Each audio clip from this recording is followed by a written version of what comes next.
Orang tua dulu sering bilang, kalau kamu berada di hutan atau gunung, lalu ada yang memanggil namamu dari belakang, jangan pernah menoleh.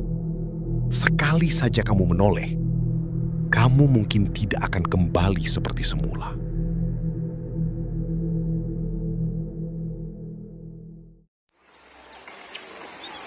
Di sebuah desa kecil di kaki Gunung Lawu, hiduplah seorang pemuda bernama Joko. Joko dikenal pemberani, tapi juga keras kepala. Ia sering menganggap cerita-cerita orang tua sebagai dongeng biasa. Suatu hari, Joko dan dua temannya, Wawan dan Slamet, berencana naik gunung. Bukan untuk apa-apa, hanya ingin melihat matahari terbit di puncak. Sebelum berangkat, Ibu Joko sempat berpesan, "Joko, kalau di gunung jangan sembarangan bicara. Dan kalau ada yang memanggil, jangan ditoleh." Joko hanya tertawa kecil. "Iya, Bu, itu kan cuma cerita orang dulu."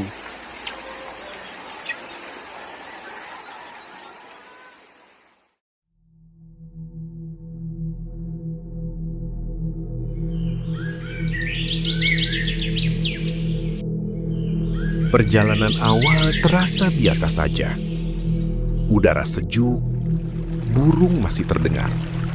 Mereka bercanda sepanjang jalan. Sampai menjelang sore, suasana mulai berubah. Hutan menjadi lebih sepi. Angin terasa dingin. Dan kabut perlahan turun. "Kok sepi banget ya?" kata Wawan pelan.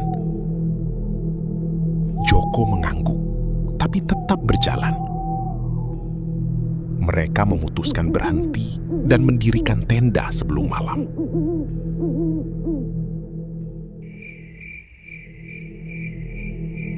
Malam di gunung itu sunyi.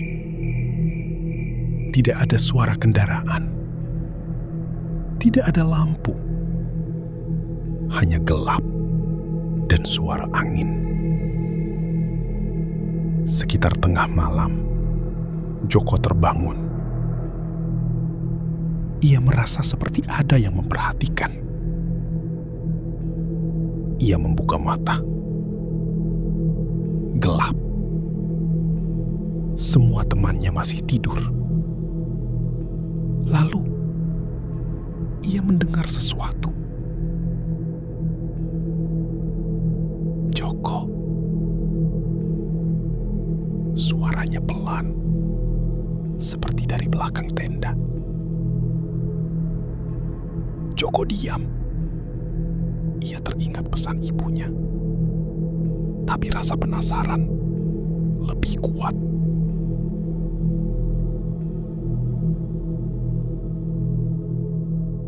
Joko. Kali ini lebih jelas, seperti suara perempuan. Lembut, tapi aneh. Joko duduk pelan. Jantungnya mulai berdebar. Ia menoleh ke arah Wawan dan Slamet. Mereka masih tidur. "Siapa sih?" bisik Joko. Lalu suara itu datang lagi. Lebih dekat. Joko.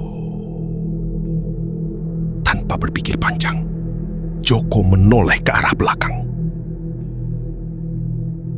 Di balik tenda, ada seseorang berdiri.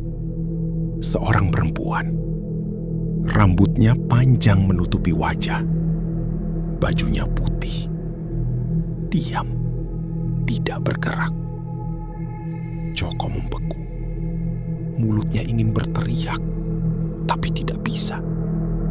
Perempuan itu perlahan mengangkat wajahnya dan tersenyum. Senyumnya terlalu lebar.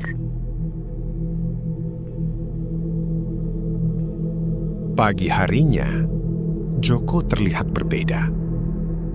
Ia tidak banyak bicara. Tatapannya kosong. "Kok, lu kenapa?" tanya Selamat. Joko hanya menggeleng. "Gak apa-apa."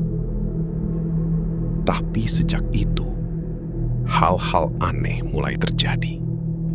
Joko sering berhenti berjalan, seperti mendengar sesuatu. Kadang, ia tersenyum sendiri. Kadang, ia seperti berbicara dengan seseorang. Padahal tidak ada siapa-siapa. Mereka akhirnya memutuskan turun lebih cepat. Wawan mulai merasa tidak nyaman. Sepanjang perjalanan, Joko beberapa kali berjalan ke arah yang salah, seperti mengikuti sesuatu. "Ko, salah jalan!" teriak Wawan. Joko berhenti, lalu pelan-pelan kembali. Tapi wajahnya tetap kosong. Sesampainya di desa, Joko tidak kembali seperti dulu. Ia sering melamun, tidak mau bekerja.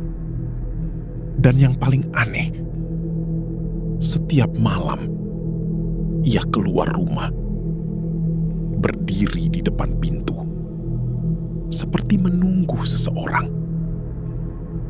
Ibunya pernah bertanya, "Joko, kamu kenapa?" Joko hanya menjawab pelan, "Ada yang manggil, Bu." Beberapa hari kemudian, Joko menghilang. Tidak ada yang tahu kemana. Warga sudah mencari kemana-mana, termasuk ke arah gunung.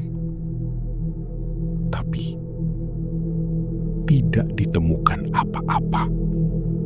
Sejak saat itu, orang-orang desa semakin percaya kalau di gunung ada yang suka memanggil nama manusia, bukan untuk menyapa, tapi untuk membawa mereka pergi. Jadi, kalau suatu hari kamu berada di hutan atau gunung dan ada yang memanggil namamu dari belakang, ingat baik-baik, jangan pernah menoleh. Kalau kamu suka dengan cerita seperti ini, jangan lupa like, subscribe, dan bagikan ke teman kamu yang berani menonton sendirian.